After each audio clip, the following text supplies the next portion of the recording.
안녕하세요. 블레이드 러너에 대해서 함께 이야기해볼 이지용이라고 합니다. 저는 건국대학교 원문화연구소라는 곳에서 학술 연구교수로 일을 하고 있고요. SF 평론과 SF 비평 작업을 하고 있는 사람입니다. 오늘 함께 보셨던 블레이드 러너라는 영화는 포스트 휴먼 담론의 시작이 되는 작품으로서 의미가 있기도 한 영화라고 할 수가 있습니다. 그래서 저는 이번 강연의 제목을 포스트 휴먼 SF의 시작이라고 잡아보았습니다. 블레이드 러너라는 영화는 1982년도에 사실은 개봉을 했고요. 1982년도에 개봉했을 때는 사실 평단과 대중들에게 외면을 받았던 작품이었습니다. 특히 1982년도는 헐리우드 영화계 희대의 명작, 그 가족주의 영화의 그 최고봉을 찍었던 E.T.라는 작품이 함께 개봉을 해서 안타깝게도 비운의 명작이 되어버린 작품이기도 했습니다. 그런데 이 작품은 사실은 1956년도에 쓰여진 필립 K. 딕의 안드로이드는 전기양의 꿈을 꾸는가 라는 작품을 원작으로 하고 있는데, 사실 원작이라고 하기에는 설정 부분을 제외한 여러 가지 요소들이 크게 다른 것을 알 수가 있습니다. 이 작품의 특징으로 보시면 영화를 감상하셨겠지만 먼저 미래 세계를 그리는 어두운 분위기의 배경들을 꼽을 수가 있습니다. 이 배경은 사실은 전형적인 SF의 하위 장르 중 하나인 사이버펑크 장르의 미장센을 그대로 구현한 것이라고 할 수가 있습니다. 사이버펑크라는 것은 사실 사이버네틱스, 그러니까 인간의 뇌와 컴퓨터가 연결되는 가상 공간의 세계에서 벌어지는 일들에 대해서 전위적이고 어떻게 보면 반사회적인 메시지들을 담는 장르였는데요. 이 장르의 특징들로 본다면 필름 노아르 양식의 디스토피아 풍경을 구현하고 있는 것이 가장 큰 특징이라고 할 수 있습니다.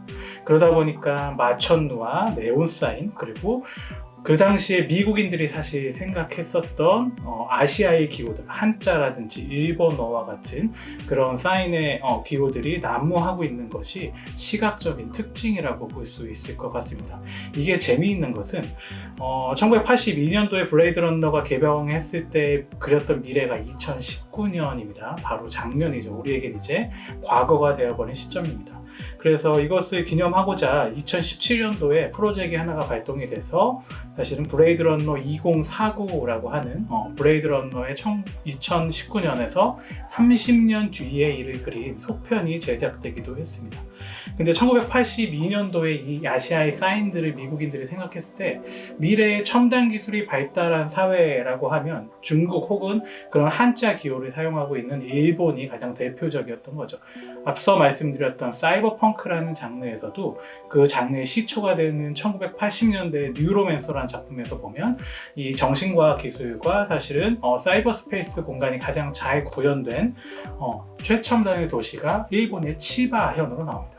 그 정도로 이제 미국인들이 70년대에서 80년대 그 전부터도 관통하면서 미래의 첨단 기술을 아시아권, 그 중에서도 일본이 가져갔을 것이다 라고 생각한 것들이 이 사인에 반영된 거라고 볼 수가 있는데요. 재밌는 건 말씀드린 2017년도에 블레이드 러너 2049에서는 한글 사인들이 제법 등장하는 것을 볼 수 있습니다. 특히 폐허가 되어 있는 고대 도시에 들어갔을 때 행운이라고 거대하게 한글로 박혀있는 그런 간판들을 발견할 수 있는데, 이것은 첨단 기술 혹은 미래 사회를 상징할 때 이 사이버펑크 세상 그런 것들을 시각적으로 만들 때 인식들이 조금 바뀌어서 이제는 그 안에 한글이 들어갔다라는 것도 재미있게 즐길 수 있는 부분일 것 같습니다. 그렇기 때문에 이 블레이드 러너 자체가 흥미로우셨다면 속편인 2017년도자 블레이드 러너 2049도 함께 감상해 보시는 것을 추천해 드립니다. 그리고 사실 사이버펑크 세상에서는 아시아권들이 경제 세계와 기술 세계를 사실은 지배할 것이라는 공포들이 되게 만연한 세상이고, 이것이 블레이드 러너에서도 사실 타이렐사라든지 이런 여러 회사들이 아시아권에 가지고 있는 문화적 특성이라든지 주변의 광경이라든지 이런 것을 공유하고 있는 것을 통해서 발견할 수가 있습니다. 그래서 사실은 우리가 봤던 블레이드 러너의 미장센들은 사이버펑크라는 하위 장르로부터 파생된 것이라고 볼 수가 있습니다. 블레이드 러너라고 치시거나 혹은 사이버펑크라고 구글 같은 데 검색을 해보시면 이 사이버펑크의 미장센들이 어떤 것인지 일목요연하게 보실 수 있을 겁니다. 게다가 이 사이버펑크는 한국의 풍경과도 거의 비슷해서요. 이 사이버펑크가 한국에서 이야기가 될 때 보면 구글에서 사이버펑크라고 영어로 치시면 연관 검색어에 사이버펑크 코리아 혹은 사이버펑크 서울이라고 나오는데 그때 우리 강남의 야경들이나 이런 것들이 미국인들이 그 당시에 생각했던 사이버펑크의 미장센과 거의 동일한 것을 볼 수가 있습니다. 그렇기 때문에 우리와도 사실은 시각적으로 접했을 때 되게 익숙한 것들을 드러내는 작품이라고 할 수 있죠. 두 번째로는 이 작품을 보면서 우리가 앞서도 이야기했을 때 포스트 휴먼에 대한 이야기를 의식해야 됩니다. 영화에서 나오는 레플리컨트는 사실은 복제라고 돼 있어서 자막판이 조금 잘못되어 있는 경우에는 레플리컨트라고 그대로 얘기하지 않고 이것을 그대로 직역해버려서 복제 인간이라고 이야기하고 있는 경우도 있습니다. 근데 원래 원작인 안드로이드는 전기향의 꿈을 꾸는가 라는 작품에서는 안드로이드라는 말을 그대로 썼고요. 레플리컨트라는 말은 영화 제작 시에 그 당시에 이제 안드로이드라는 말이 너무 만연해 있는 말이다 보니까 좀 더 개성 있는 캐릭터를 창조하기 위해서 주어 해낸 것이라고 합니다.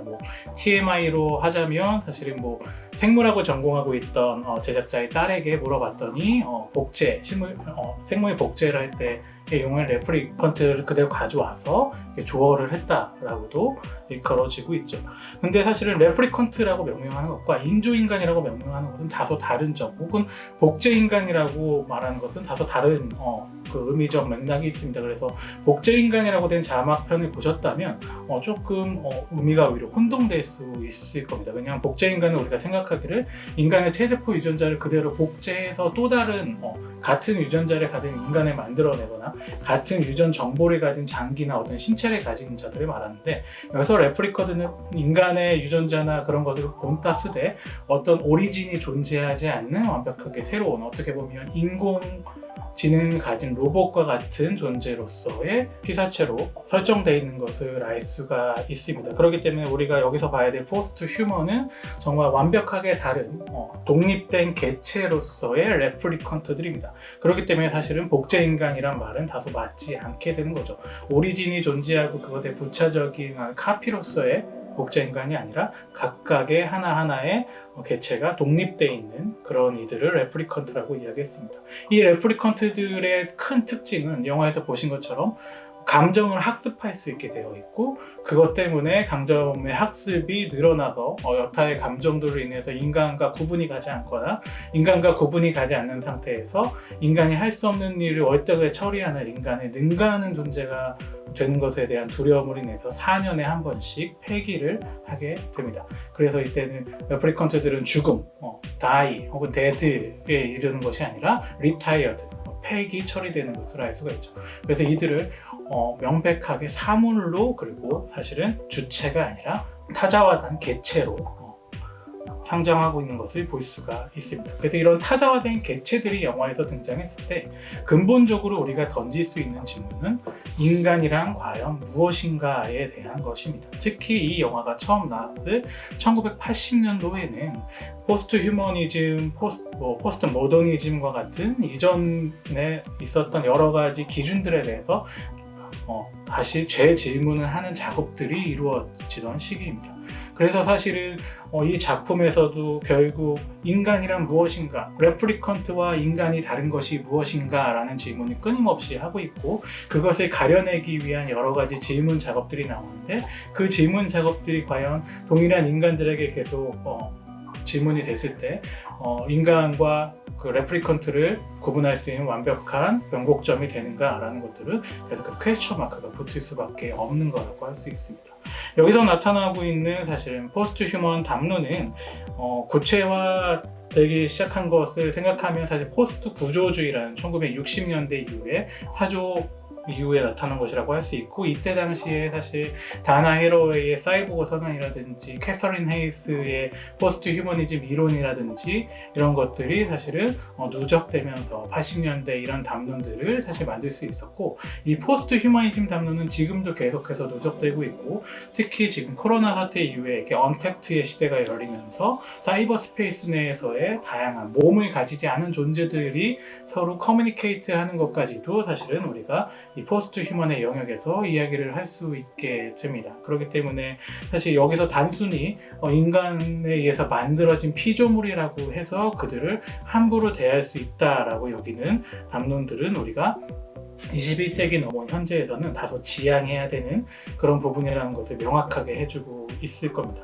그렇기 때문에 제가 아까 말씀드렸던 2017년도작인 블레이드 러너 2049에서는 좀 더 근원적으로 인간과 인간이 아닌 피조물들의 차이점이라는 것이 과연 존재하는가 되묻고 그것에 대한 여러 가지 질문들을 좀 심도 있게 던지고 있기도 합니다. 2049 같은 경우에는 흥행에서는 여전히 한국에서는 그닥 인정을 받지 못했지만 현대사에서 포스트 휴먼, 그러니까 현생 인류가 아닌 우리 주변을 살아가는 다양한 개체로서의 인류들을 우리가 어떻게 인식하고 어떻게 받아들이며 어떻게 그들과 관계할 수 있는지에 대해서 사람들의 생각이 어떻게 대중적으로 변해왔고 지금은 어느 정도에 있는지 그런 것들을 발견하실 수 있을 겁니다. 이 30년이라는 사실 시간의 차이가 그런 궤적들을 잘 따라오면서 속편을 만들어줬기 때문입니다.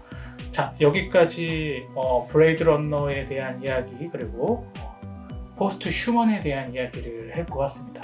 포스트 휴먼은 특히 우리가 다양한 주변의 생물 종들과 혹은 이제 제가 생각하기에는 저의 개인적인 의견이기도 하지만 이 부분은 우리가 사이버 스페이스, 그러니까 온라인 상에서 만나는 모든 개체들, 그리고 인공지능이 발달함에 따라서 온라인 상에서 더 많은 존재들을 우리가 마주할 텐데, 그런 존재들까지도 이해하고 그들과 함께 의미를 만들어 나가는 세상에 대한 가장 기초적인 인식이라고 할 수 있습니다. 우리가 이런 인식을 머리 아픈 사실 수업을 통해서 듣게 되면 그 인식을 적층하는 조금 어려움이 있겠지만, 영화나 여타의 문화 콘텐츠들을 통해서 계속해서 접하게 되다 보면 그런 담론들이나 그런 이론들이 우리에게 스며들어서 그런 담론들을 나중에 실제 맞닥뜨리고 우리가 그것에 대응하게 됐을 때 좀 더 유연하게 반응할 수 있지 않을까 싶습니다.